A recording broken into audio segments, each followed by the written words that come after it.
Hello everyone, my dream মাই গার্ডেনে সকলকে স্বাগত।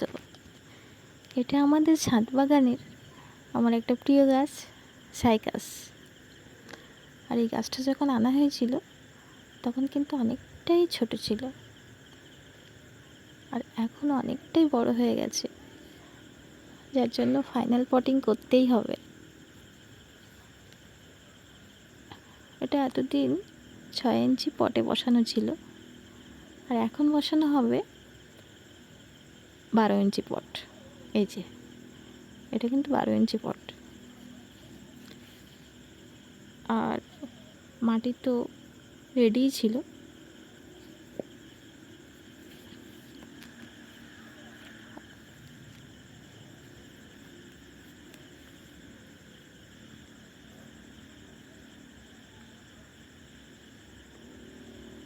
বাস কমপ্লিট।